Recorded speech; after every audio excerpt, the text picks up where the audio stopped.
بسم الله الرحمن الرحيم. الحمد لله رب العالمين الرحمن الرحيم مالك يوم الدين إياك نعبد وإياك نستعين اهدنا الصراط المستقيم صراط الذين أنعمت عليهم غير المغضوب عليهم ولا الضالين.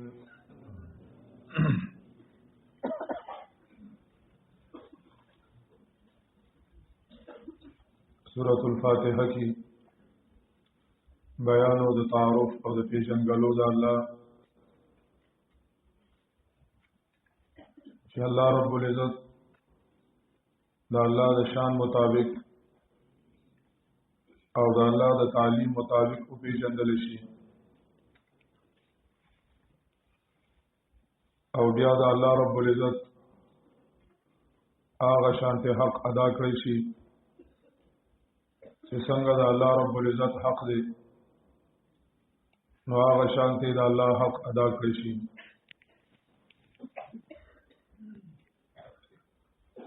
هغه کې اول دعوا الحمدلله سره هغه باندې څلور دلیلونه یو خالقیت د الله رب العزت چې خالق لكل شيء هو الله د هر یو شی پیدا کوونکی صرف او صرف الله رب العزت دی. دویم دلیل ربوبیت د الله چې المربي لكل شيء هو الله.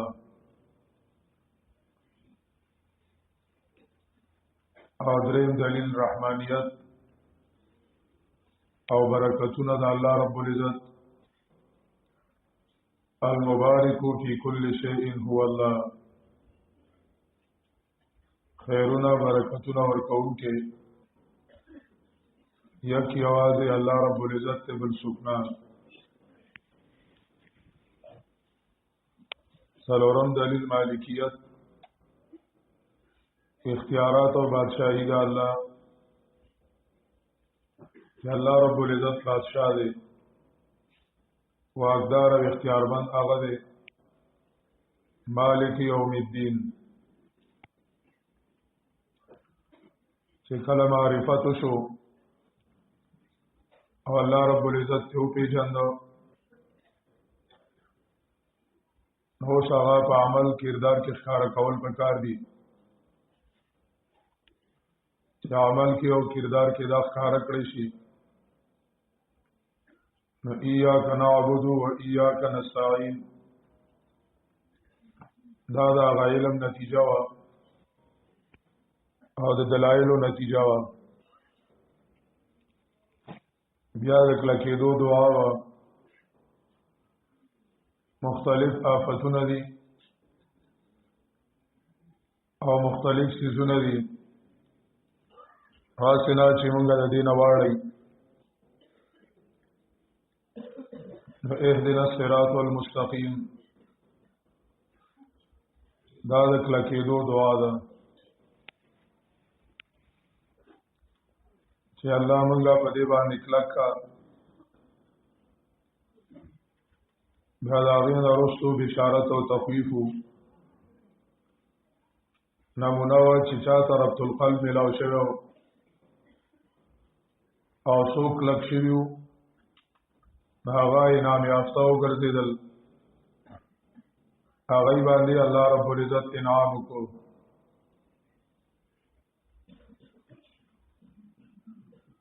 او چې چا د دې سره زده او عناد وکړو هغه مغضوب او ضال شو.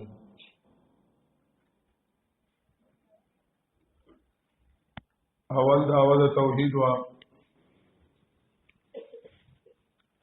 قرآن کریم ابتدا دا الحمدللہ باندې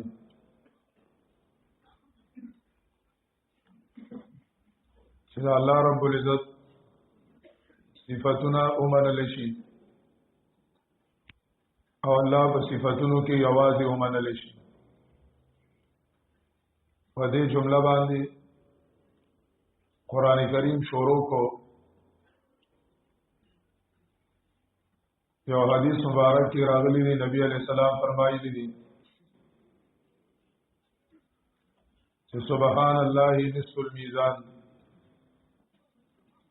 والحمد لله يملأه. سبحان الله چې دا د میزان نصف ته نصف میزان دی کله چې دا هغه نیمه ډکې د آخرت تله او الحمدلله چې دا هغه پورا ډکې یو مطلب دا دی چې نیمه سبحان الله ډکې کی او نیمه الحمدلله ډکې کی او دوی مطلب دا دی چې الحمدلله چې دا نو هغه پورا आवाज باندې ډکې دا الحمدلله اجر دا سبحان الله په ډول دی ذکر الحمدلله مطلب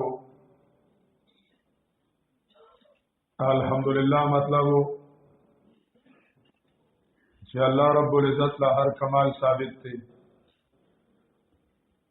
هر یو کمال الله له ثابت دی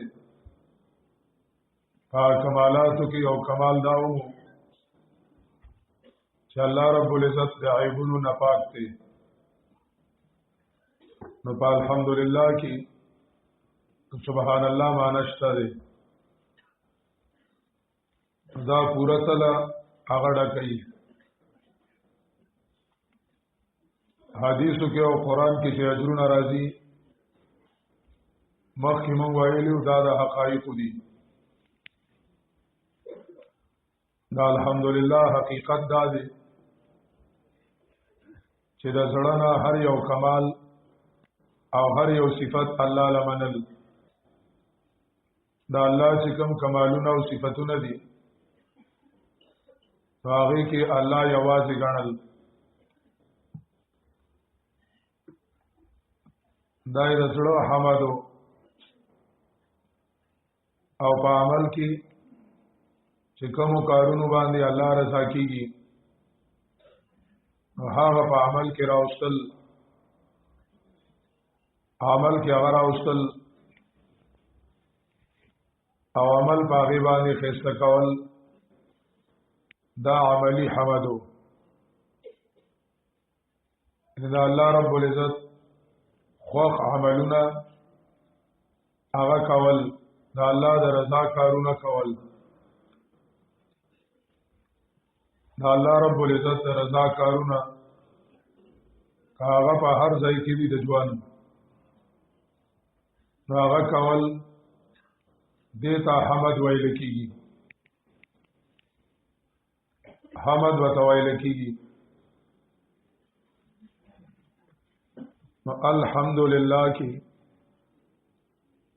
چې کله داسې حمد راغی اعتقادي حمد او عملی حمد او د دې الحمدلله په مقصد باندې پوه شو دا پورا میزان دی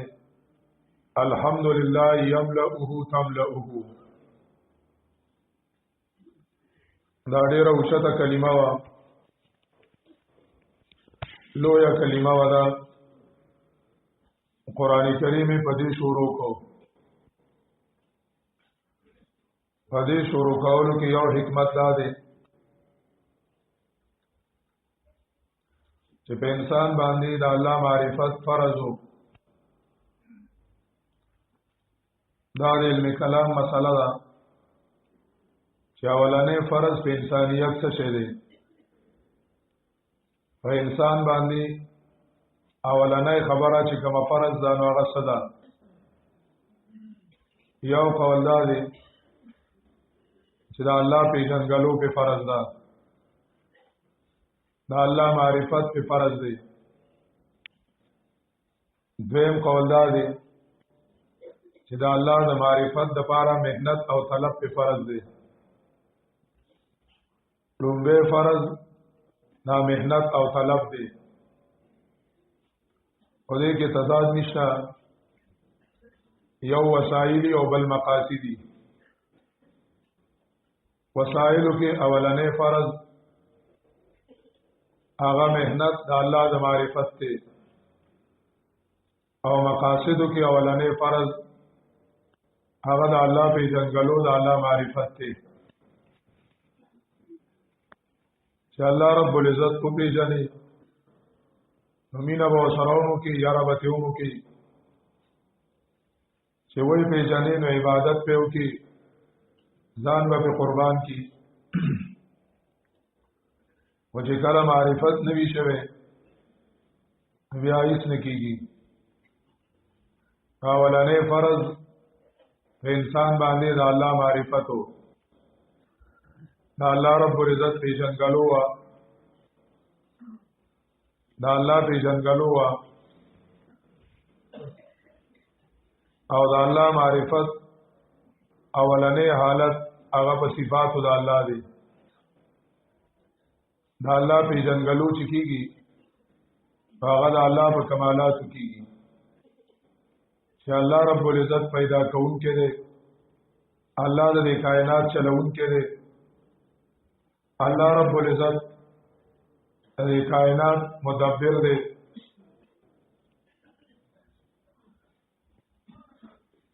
الله عالم دی په دې باندې ول الله معرفت کیږي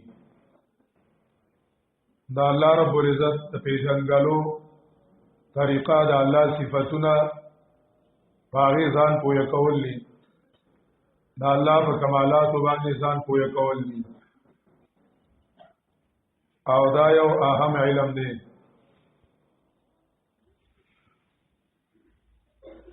چې دا الله رب العزت په صفاتو په کمالاتو باغی باندې باندې پوهه شي دې وجنا د الله د طرفنا چې بنده ته اولنې تعلیم راغله ده قران کریم کې اعلی الحمدلله ده دا الحمدلله ده چې قولوا الحمدلله هو ایتاسو عقیده ولري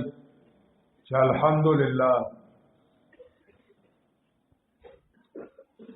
حدیث کې راځي نبی علیہ السلام فرمایي چې الله رب العزت یو کم سل نمونه دي او بیا نبی علیہ السلام فرمایلی دي فمن حافظها دخل الجنه چې چا د نمونه یاد کړل هغه به جنت ته ځي دا یادول د نمونو عالمانو د دې تفصیل کړی دی چې دې یادولو نه څه مراد دي نو یادول د الفاظو دي چې سړی دا نمونه یاد کی دویم یادول د ځان پوهه کول هم دي چې بنده په ځان پوهه کی او دریم حفظ اعتقادي دی چې په دا اسماء الحسنا باندې سړی ځان پوهه کی ځان په پوهه کی دا یو لوی علم دی په دې عقیده ولري دا معرفت د الله دا الله رب العزت معرفت سړی په خزان پوهه کی او زړه ته ورکوس کی د اسماء دې سره تعلق راشي د اسماء الحسنا سره قران کریم کې الله فرمایي ولله الاسماء الحسنى فادعوه بها ولله الاسماء الحسنى فادعوه بها دا الله رب العزت خیسته خیسته کمالات دي صرف دا غدي د بل چا نه دي هغه شان کمالات بل چا کې نشته فادعوه بها فدینمونو الله سره تعلق جوړ کړي الله رب العزت سره تعلق په دې نمونه جوړ کړي په هغه ځان پوهه کول نو حفظ دغه دی چې سړی په اسماء الحسنا د الله په اسماء او ځان پوهه کی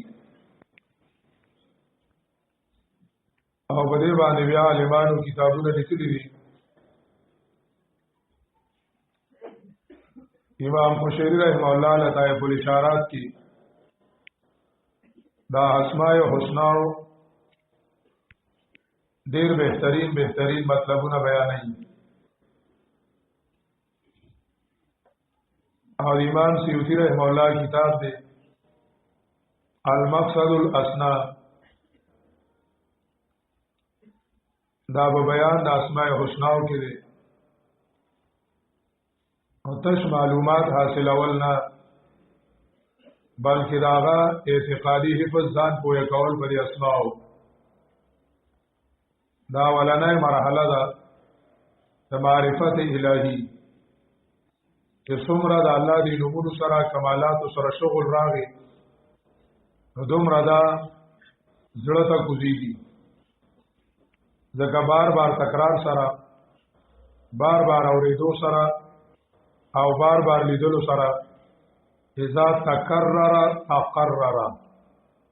چې کله خبره بیا کیږي نو سړی کې ځای حال نیوي یو ځل کو سړی واوري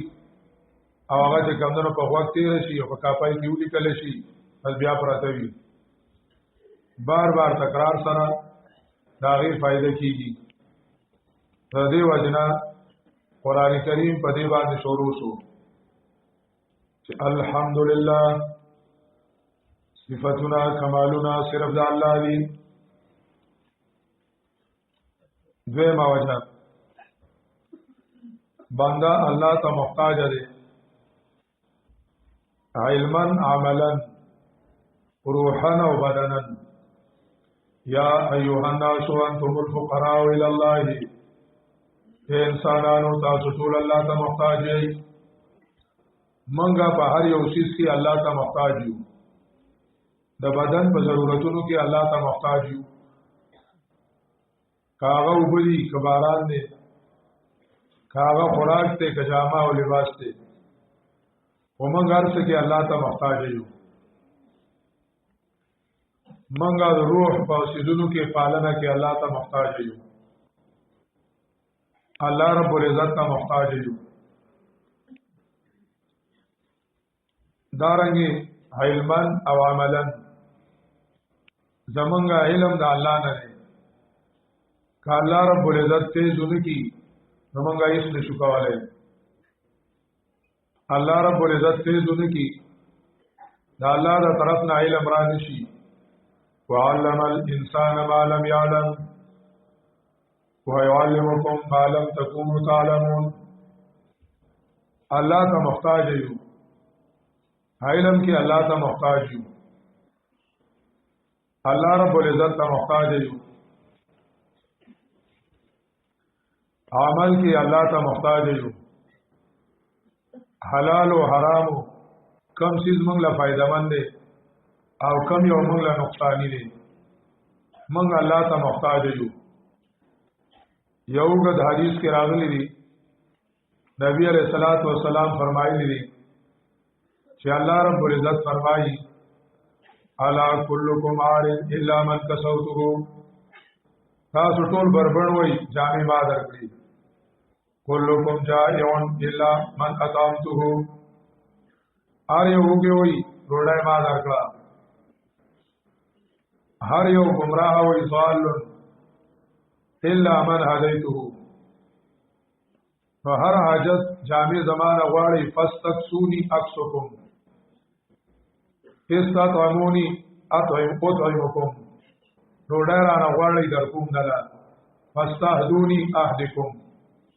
هدایت را غواړي درکوم دلا. نو مونږه ټول الله ته محتاج یو. زمونږ عقیدی کتاب امام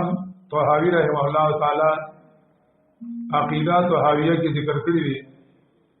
متن کې چې کله چا د عقیده او د خیالو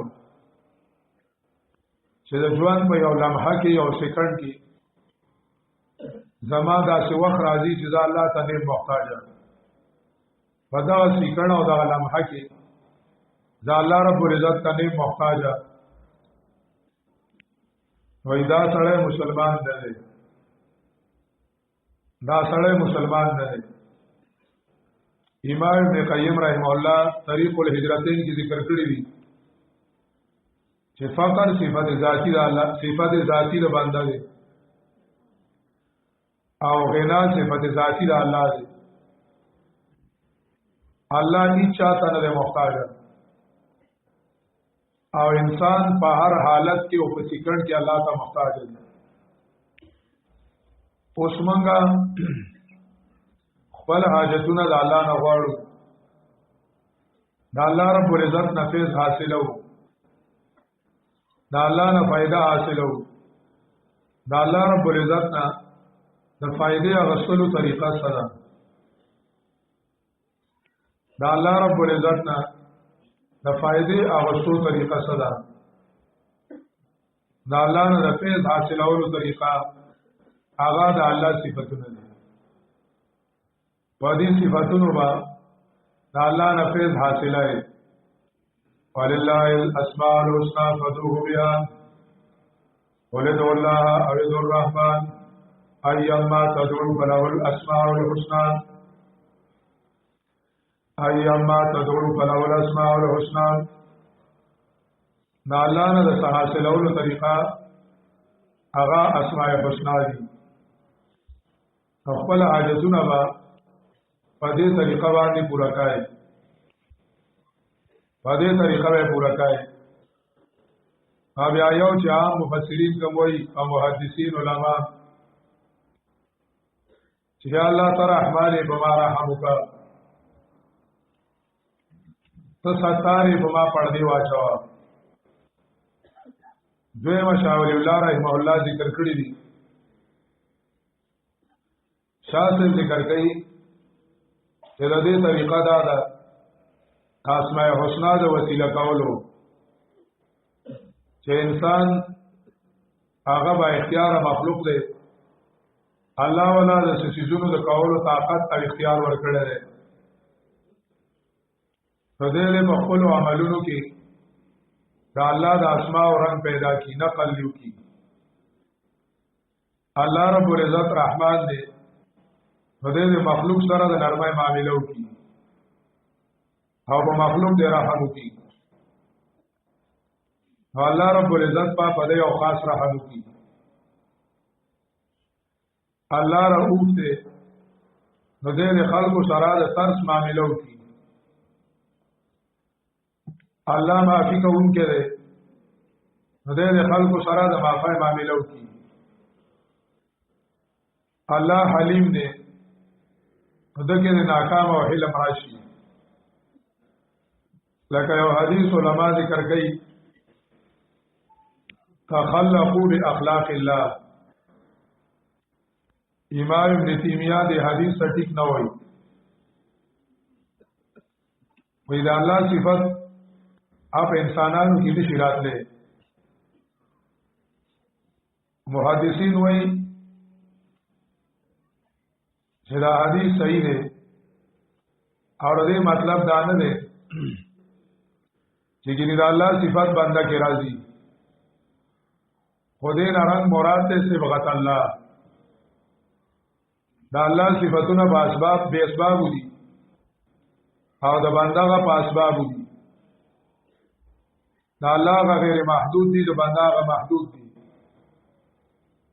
بنده دې هغه رنگ په ځان راوړي د خپل وس مطابق به اسباب وي به محدودي د خلیفہ دی او د خلافت مطلب باندې رومي او نور دا ذکر کړل دي چې د الله د صفاتونو بدخکار شي بدخکار شي اګه الله سميع دی انسانم سميع دی او فرق شته کنه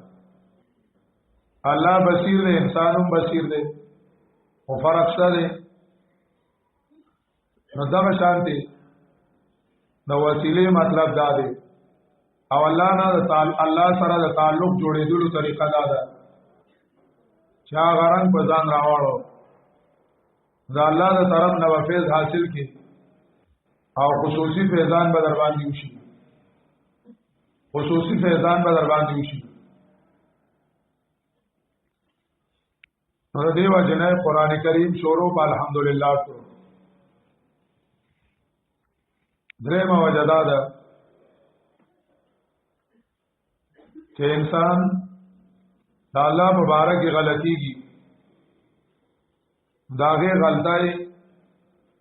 اصل وجه صدا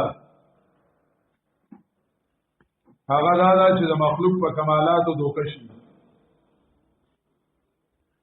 دا د مخلوق په لوګړي او ذاتی یو غړي هغه له الوهیت مرتبه ورکی دا الله مبارک غلط شي دا الله په معرفت کې اولنې گمراهي په مظهر دوکه کېدل دي چې په دې مظاهر دوکه شي لکه دا الله رب العزت مبارک چې غلطای راتلې اعتقادي غټې نو هغه ځوابي یو شرک او یو الحاد د شرک بنیاد چې هغه به دې خبرو چې لکه فرشته وي یا نیکان بندګانو دا غینه صادر شو نو هغه دای دا غي ذاتی وګڼل لکه فرض کا عیسی علیہ السلام مړی ژوند کول نو دوی وی دا وګوره عیسی علیہ السلام مړی ژوند کوي په پټو باندې پويږي سړی ته د کورال وای بیماران خکې معلومیږي دا چې عیسی علیہ السلام اعلی کمال خاوند دی نو هغه د هغه ذاتی وګڼل د عیسی علیہ السلام ذاتی وګڼل نو وی وایل چې کارساز او متصرف عیسی دی هغه له الوهیت مرتبه ورکړه دارنګ یو ولی هغه ولیدو چې هغه نه یو کرامت صادق شو هغه کرامت د هغه ذاتی وګڼو او ایدا په د باندې جامد الوهیت راځاو شوی دا د شرک بنیادو په مظهر دوکه کېدل دویم دا الله په باره کې غلطي دا الله د وجود نه انکارو یا دا الله د صفاتو نه انکارو چاغه ته الحاد وي داغي بنیادو د الحاد بنیاد هغه په مظهر دوکه کېدلو او مخلوق کې چې کم کمالات دي نو دا د مخلوق ذاتی ګڼلو چې یو بو کې کم کمال لې نو دا د یو بو خپل لې اور کې چې کم کمال لې نو دا د یو اور خپل لې دوايا کې ګولای کې چې کم کمال لې نو دا خپل لې نو دا غیر کمال هغه ذاتی وګڼو کمال ولا ذاتی وګڼو چې دا د خپل خپل کمالات دي ما د دې څوک چلاون کې نشته یا الله پیدا کړلو چلیږي اوس په خپل دا الله د صفاتو نه انکار وکړو د دې الہاد بنیاد هم دقو لا کمالات د مخلوق په لوګنل قران کریم ابتدا کې دا څټه راوړو چې د شرک جوړې مغوسی شي او د الہاد جوړې مغوسی شي او خلق صحیح طریقې سره د الله معرفت کی او صحیح طریقې سره الله سره تعلق جوړ کی الله رب العزت سره تعلق جوړ کی نو ویل الحمدلله صفات د الله دي صفات د الله دي دلته کې قولو مقدر دے بیزاوی وی هذا وما بعده معقول على السنة العباد دا او دا روان چې سدي نو دا د بندګانو په جبه ویلي دي دا د بندګانو په جبه ویلي دي نو یقولوا الحمد لله تلقین القاب خداوندی دا الله د طرف نه چاولانه تعلیم راغی هغه تعلیم د دې خبرې راغی چې الله رب العزت صفاتونه وسنګ کوي او الله رب العزت په څنګه پیژني ظاهر کې دا خبر ده خدای انشاء دا انشاء یعنی صرف د دې خبر ورکول مقصود نه دي چې حمدونه د الله دي حمدونه د الله دي بلکې مطلب د دې دا دی چې د زړه نه د الله حمدونه ومني او په خپل باندې د الله د حمدونو اقرار وکړي د الله د حمدونو اقرار وکړي فاحمدوه دا الله حمدونه الله لذي و تاسو یې اومنئ او تاسو یې بیان کړئ نو الحمدلله حمد ستایلو صفاتونو ته وایي نو صفاتونه د الله دي نو زمونږ هم صفاتونه شته لکه پلان کې خپل एकदम لوړ دی سور سپین دی کول سترګې دي پوزای دا کول تابعدار اولاد دي چې کله کبډي کوي نو خولي کبډي کوي کرکټ کې چاکا خوي دا صفاتونه مونږ هم نه یو بل کوو مونږ هم نه یو بل کوو نو قران څنګه وایي چې الحمدلله صفاتونه د الله دي دا دې په مطلب دی یو چې الاسلام جنسی شي معنا بداشي الحمدلله صفاتنا چې دین دا ټول د الله دي یعنی په دې دنیا کې چې کوم یو صفات کوونکې او کوم یو ټیم کې او کوم یو ځای کې د چام صفات کوي نو دا په حقیقت کې د الله دی هر ستاینه کوونکې تکمور لیا دا او غفل بچه ستای د خانک په غاړه دارنګ یو شاګرد لګیا دی هغه د استاد صفت کوي یو ګلکار لګیا دی د سولی او د طرفت صفت کوي دارنګ یو زمیدار لګیا دی هغه د لور رندی او د غوی صفت کوي یو څنګه لګیا دی د وګو صفت کوي یو ګل لګیا دی د روډای صفت کوي یو مریض لګیا دی د ډاکټر صفت کوي نو کوم یو صفت کوون کې چې په کوم ځای کې د چا صفت کوي دا په حقیقت کې د الله دی صفاتونه چې دین د الله دی په دې دا سوال راغی چې دا صفاتونه کومنګه د ځنی صفاتونه په الله سره مناسب نه دي لکه یاره دا ډاکټر کولې ستنوي باندې سړی خوګی نه لاس سپکته دا تعالی لوي شي پلان کې ډیر خپل چکاوي کرکټ کې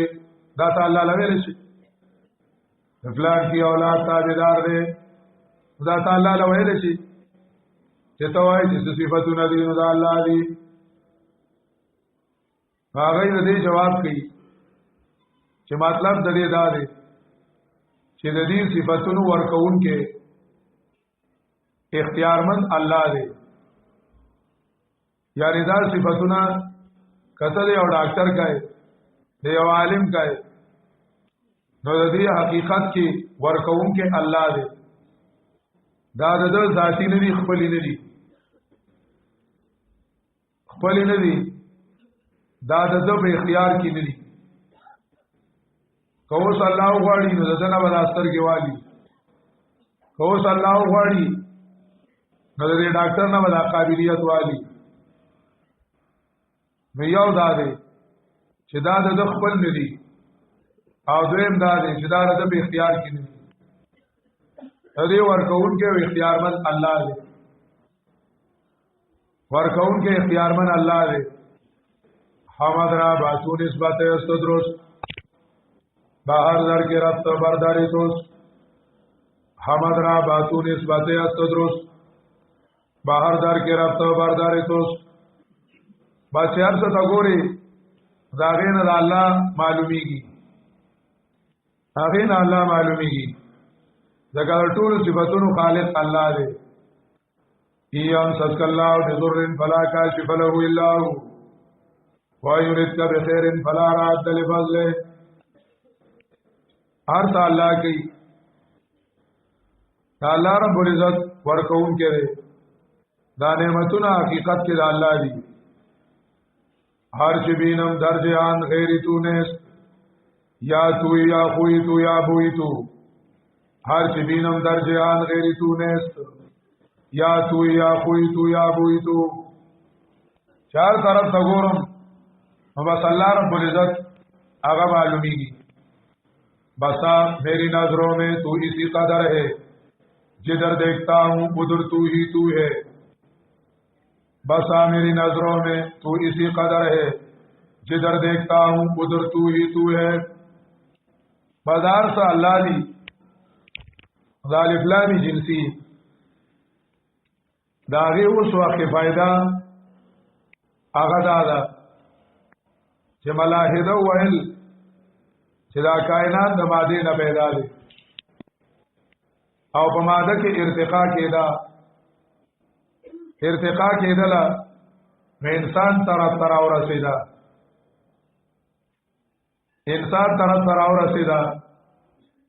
او دا هر څه د ماده نه پیدا دي او بل څوک د دې پیدا کون کې نشته او قران کریم ابتدا کې د نظریه ارتقا را دکو چې ماده کې هیڅ کمال نه دا کمالی انسان ته څنګه جوړ شو ماده کې هیڅ زور نه دا زورور حیوان ته څنګه جوړ شو ماده کې هیڅ یو نور نه ظلمانی و رڼا بګې نه و دا نورانی عالم او نورانی دوار ته څنګه جوړ شو دا ته څنګه جوړ شو دا خبره غلطه وا کمالات د الله دي د کم کائنات کې چې تاسو ګوري دا د الله د کمالات او فیض دي دا فیضان دي د الله د کمالات چرته چې کمندنو الله رب العزت حیات را ورولې دي چرته سما چرته بصر علم پویا دا د الله رب العزت د طرف نه دي دې معنی دا فائدہ وا چې یو سړی د ګولای نه متاثر نشي د سیرپ نه متاثر نشي یو سړی د ډریپ نه متاثر نشي چې داګنی مال دې ډریپ وکړ یا دې ګولای پکړم دوبو نه متاثر نشي چې وبوس کی او به اختیار وي الحمدلله یا الله ستاسو شکرونه چې دوه خپل وبله پیدا کړې وي او باغې زمای دیګر او ټټار یاب شو نو دا اسبابونه باندې متاثر کیږي هیڅ چا نه باندې متاثر کیږي کچاو سره خو کړل نو دی بیا شکر وباسي چې الله تعالی په ځړ کې واچول چې دما سره خو کړل او دا هغه به سبب تر هغه قدر وکي لکه د ډوډۍ دا مړول کوي ډوډۍ ته په څوک سجده نه کوي چې تعالی محکمه تنخواه درکړم ته وته سجده کوي بعد ډوډۍ قدر دی خورځوای ما ارتاوای ما هغه د سبب تر هغه قدر دی خدای شانتي چې سره احسان وکړو محکمه تنخواه درکړه افسر تنخواه درکړه دې دا مطلب نه چې خدای یې کا بعد سبب تر هغه تر هغه احترام وکړه قدر ادا کا او احترام وکړه خدا نه چې خدای شو خدای شو پټی دا غنم دار کړل نو پټی ته سجده کوي چې امریکای غنم دار کړل هغه ته سجده وکړي هغه ته ولې سجده کوي سبب تر حدا داری او چیز احترام دی سبب تر حدا دی نو دا یو مطلب وو چې کمالات د الله دي کچا د سره احسان وکړو نو دا په حقیقت کې چا کړل دی الله کړل دی الله ولړا چوکړ کې چولې دي اته هغه مې احترام وکړه قدر وکړه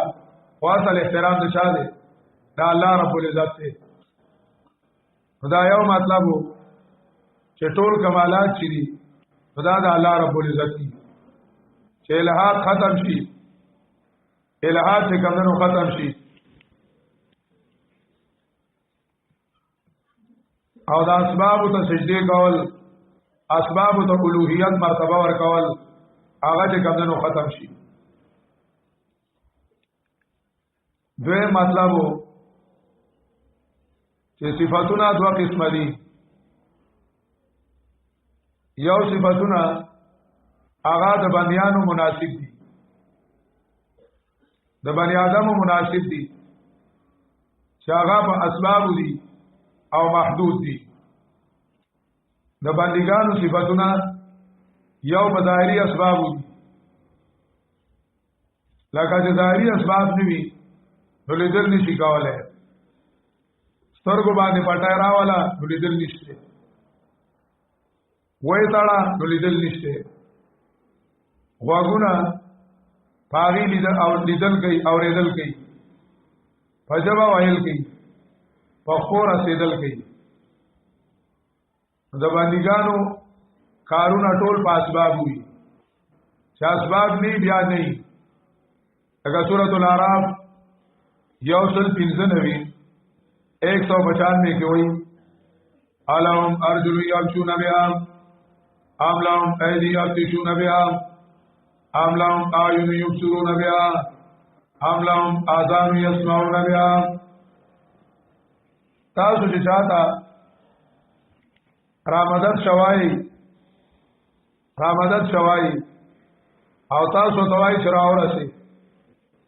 او مخلوق دی او مخلوق چې کار کوي نو په اسباب وي راغي اسباب څخه چراور شي اسباب نشته نو څنګه راور شي نو دا یو ظاهري اسباب د مخلوق چې څه کارونه دي دا په ظاهري اسباب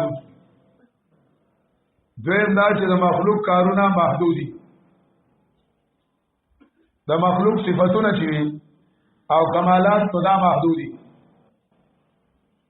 کله دې نه نو محدود دي یو خاص ځای پورې لیدل کوي کاوري دي نو خاص مقدار سره اوریدل کوي یا په اسباب کوي قائل نه دي نو محدود دي دا اسباب تر حدا دي محدود دي او کې دا وایي چې لا علم په دې ځای نه پويږي لا ادري پکې وایي دویم د الله صفاتونه دي هغه ته صفات کارسازیه وایي صفات الوهیت وته وایي صفاتونه په قدرتونو وته وایي کمالات وته وایي ما فوق الاسباب ظاهری اسباب نشته اوریدلی ظاهری اسباب نشته اوریدلی او بل داغه صحادم نشتا لکه اوس په زړه کې یو خبر اوکا الله واورېدا ته دومره په مزاو کا چې هغه ستا وګورم نه اوریدلی الله واورېدا الله واورېدا دومره نری دی او چې دومره نری دی انتهایی نری دی نخکاری ته په خوردبین باندې ویني الله رب العزت دا شان ویني الله دا شان ویني د نارینه نری شي الله تخکاری دا الله رب العزت لیدل اوریدل هغه لپاره څه شرطونه نشته دا هغه لپاره څه حد باندې نشته دا د الله کمالات دي مشرکانو دا الله رب العزت صفاتونه مخلوق لا ور کړیو دا الله صفاتونه مخلوق لا ور کړیو او مخلوق دا الله سره یې صدر کړو لکه یو سړی بدلتاو او هغه وویل رامدد شلی ازوانا بغداد شاہی میرانا اے نام تو پالوانا مانی ولی لمن ستادا مددی زائنا تر بغداد پوری دے سنگ آوری دیشی یا ویرو پیر بابا پنی کئیشی موبایل سیٹنگم نشتے اگر سارا خبر کی او دام دا چکے دیشی خاوری شوی او توت آوازو نکائے اوازونه کوي فالدی زینا خبره څنګه واوریدا دا اوریدل بغیر اسبابو دا د الله صفاتو چې زبان د کمره کې بلاس نو شت کړی دي او یا الله زما فریاد واورا الله زما فریاد اوري خوا کې ملګری ویخ ناشته هغه زمانه دوانه نه خبرې کې چې څه وایي او زما مولا زما خبر اوري زما الله زما خبر اوري دا سي اوریدل او دا سي پویا مخلوق لویل دا د الله صفات ورکولو هغه دا غلطي کړې و چې الله رب العزت کمال او دا الله صفات مخلوق لور کړو دا الحمدلله به مطلب دا دی چې صفاتونه د الله دي الله چې کمزان له صفاتونه قران کې ویلي دي قران کې ځان له صفات ویل لري لکه سورۃ النمل آیت نمبر 65 کی صفات علم غیب قل لا يعلم من في السماوات والارض الغيب الا الله قل لا يعلم من في السماوات والارض الغيب الا الله عالم الغیب الا الله نشتا الحمدلله قران کې چې الله کوم صفاتونه ځان لوړې دي دارنګه سورۃ الانعام او سورۃ یونس کې صفات د مشکل کشا ویل دي ایام سکلّا بذر فلا کاشف له الا هو ويردك بخير فلا راد لفضله مشکل کشا الله دے داتا الله دے وایام سکا بخير فلا راد لفضله مشکل کشا الله دے داتا الله دے غوث او فریاد رس الله دے فلا صریخ لهم فلا ينقذون فلا صریخ لهم خالق پیدا کون کے اللہ دے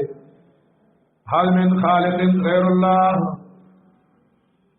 نعمت کون کے احسانات کون کے اللہ دے دا نعمتنا صفتنا چې قرآن کریم کې الله ځان لویل دي دا صفتنا مخلوق لنوای پدې کې الله رب العزت یواز دی او منفرد دی نو الحمد لك حدیث کې راځي ربنا لك الحمد كما تحب وترضى ربنا لك الحمد كما تحب وترضى لك رشیدیه د مناظرې چې دا هغه کې وایي دي کما یحبه و یرضاه هغه حمدونه چې الله ځان له خوښ کړی دي کما یحبه و یرضاه نبی علیہ السلام وی ربنا لك الحمد كما ينبغي لجلال وجهك وعظيم سلطانك ربنا لك الحمد كما ينبغي لجلال وجهك وعظيم سلطانك الله تعالی رحمت ندی چې څنګه ستاسو سلطان او جلال سره مناسب دي چې الله د شان سره څنګه مناسب دي عبد الله بن عباس رضی الله تعالی عنہ هغه وویل او معنی وکړه چې والوحده الشکر والوحدانیت والالهیت لله والشکر والوحدانیت والالهیت لله خدای ټول د الله دی الحمدلله هغه صفاتنا اولوهیت اللهم لا احصي ثناء عليك انت كما اثنيت على نفسك خواله او صفات چې الله مناسب دي. ابرګرام شیخ ابراهیم الله تعالی فرمایل چې دا هر چا دغه مناسب صفات وي. لکه یو ټکی له خواله مخواله د لوډ سپیکر خپل له د قلم خپل له د موبایل خپل له د خر خپل له د موټر سایکل خپل له د ار یو مناسب خواله دی. د ار یو مناسب دی. او د قلم خ قلم دی. نو باندې یتیم نه کوي جذبات هم نه کوي. چې لیکل کوي نو باندې یتیم نه کوي. چې ته لیکي هغه وی نه لیکم دا. او چې ته لیکل کوي او چې درس کی ټوله سی په کاغذ راټاو کی په والا سبا لګا راولي. ا موبایل خواله دا دی چې خبرې بګیدي او راضي صحیح. دا چې خبرې کوي او دومره چغې وباسي چې هغه په خپل هم اوري کله موبایل دی نوم به ووري کېدي شي. چاغې کې आवाज نه دي. یا دا غاړه کې आवाज نه راځي. کله غوږ تکای او کله خپل تکای. دا غیر خپل خواله لري. دا یو مناسب خپل خواله وي. نو الله رب العزت صفات ته او د بنده صفات ته دا یو خپل مناسب دی. دا الله چې کوم مناسب صفاتونه دي هغه الله له ونا لکه زمون عقیده ده چې نسبتو ما ثبت علی نفسه وننفي ما نفى عن نفسه ونسكت ما سكت عنه من غير نسيان. نسبتو ما ثبت علی نفسه منګ الله ثابتو آغا چې الله ځان ثابت کړی. وننفي ما نفى عن نفسه الله چې ځان نه نفي کړی نو موږ یې الله نه نفي کوو. چې الله وایي صدا سنیم موږ وایو دا څه نه دی. ونسكت ما سكت عنه من غير نسيان او د سنن الله غلې پاتې شوی دی. دا نه چې دا غنه یو هغه ته غلې پاتې شوی دی بس موږ هم غلې پاتې کی. یعنی چې کوم تفصیل نه کړي موږ هم پلانډو مانو پلانډو یې مانو. نو الحمدلله مراد حمد چې لایق د الله دی. په حمدونه ټول شو. یو حمد د عبدیت شو او یو حمد د اولوهیت شو. یو د بنده ستاینې دي. بل خو د بنده دي کنه. او دویم د الله ستاینې دي. هغه ستاینې هغه صفاتونه چې الله قرآن کې ځان لویلو هغه صفاتونو ته اولوهیت صفاتونه وایي. د خدای توپ صفاتونه وته وایي. صفاتونه په قدرتونو صفاتونه د کارسازیت هغه د الله دی. اوستوای چې قلم د زید دی. د دې څه فائدہ شته؟ قلم د زید دی. نو قلم د زید خود د چا دی؟ د زید دی. په دې اسناد کې څه فائدہ ده؟ نا غلام وره قلم د زید دی. د صفاتونه د الله دي. د صفاتونه د الله خو څنګه الله دي. بیا به صلاح حکم لګای چې لله صفاتونه د خدای توپ د خدای دي. د خدای توپ صفاتونه خود د چا دي؟ د خدای. د اولوهیت صفاتونه صرف د الله دي. نو بالکل الله دي. دا دوباره ویلو ته ساجت دی. اصل کې مونږ وایل چې دې کې مقصود رد شرک دی او د علام د اختصاص دی. دلته حصر مقصود دی. دا مطلب نه چې صرف ثابتې یې چې صرف څه کې ثابتې یې چې ګنې صفاتونه د الله د چا دي؟ د الله دي. دا مطلب نه دی صفاتونه د الله خو د چا دي؟ د الله دي. خو دلته مقصد دا دی چې صفاتونه د الله صرف د الله دي. الله سره پکې شریک وي صدر. مشرکانو د الله صفاتونه بل چاله ور کړو. نو مقصود پکې حصر دی. تبا وای چې دا ساده کلام دی. دې کې دلیل له حصر څه دی؟ دلیل له حصر څه دی؟ نو دلیل له حصر یو دا مقام دی. کله مونږ دلته د الله صفات کو د الله څه کو صفات کو او کله الله لا صفاتونه د الله نه علاوه په بل چا کې شي په دې کې د الله کمال معلومیږي نه معلومیږي الوه معلومیږي چې دا صفاتونه صرف او صرف د چا شي د الله شي نه یو دا مقام تقاضا کوي مقام تقاضا کوي چې دا صفاتونه یوازې د الله دي صفاتونه یوازې د الله دي صحیح ده دویم علام للاختصاص الحمدللہ صفاتنا د الله صرف د الله دی د بل چانا صفاتنا د اولوہیت لله صرف د الله دی اولوہیت صرف د الله دی د بل چانا علام د اختصاص درم جمال د جامی اشیاء هغه قاعده ذکر کړی دا چې مبتدا او خبر دواړه معرفي وي په دې کې حصر مرادي او چې کوم ذلانی دا په دې بل پورې خاصي دا الحمدلله کې دا حمد دا په الله پورې خاص شو دا ذلان په دې بل پورې باندې سوان قدم او خیره الحمدللہ صفاتنا د خدای تو او صفاتنا د الله صرف د الله دی سلام قران کریم کې یو قاعده ده او دا یاد لرا د قران کریم یو سره ده هغه دا ده چې کله قران کریم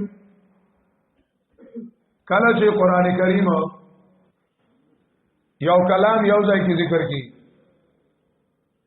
او دغه خبره قران کریم په نور ځایونو کې ذکر کی او قران کې په یو ځای کې باندې کې حصر راغلو نو موږ باغ ټول په حصر باندې عمل کوو ځکه قران کریم ټول یو کلام دی یو خبره ده او قران کې 15 ځای ذکر ده نو څلور ځای ذکر ده بغیر د حصر نه ساده او یو ځای کې ذکر ده په حصر سره دا څلور ځایونه به نور موږ په دې عمل کوو پرې ومنګه عمل کوو او دا یو حمد دی په قران کریم کې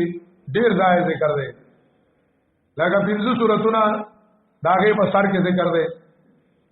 لکه سوره فاتحه انعام کاف سبا فاتر ټولو کې ساده دی الحمدللہ اوس دا چې دی سوره جاثیه کې ذکر دی سوره روم کې ذکر دی سوره قصص کې ذکر دی سوره روم کې وایي لا الحمد فی السماوات والارض لوی دې مخکې کړه دی سوره جاثیه کې وایي فلله الحمد رب السماوات فلله الحمد رب السماوات لله ته مخکې کړه ده سورۃ سبا کې وایي له الحمد فی الاولى له الحمد فی الاخره سورۃ قصص کې وایي له الحمد فی الاولى والاخره له الحمد فی الاولى والاخره دغه ځایونو کې له او لله ته مخکې کړي دي او تاسو وایي چې تقدیم ما حق او تاخير یفید الحصر نو دا ځای کې حصر نو دا نور په پاګه حمل شي نو معنا دا شو الحمدللہ ټول صفاتنا د خدای توپ صرف د الله دی الالوهیت لله لا لغیره خدای توپ او الوهیت هغه صفاتنا چې هغه د الوهیت دي څنګه هغه صفاتنا چې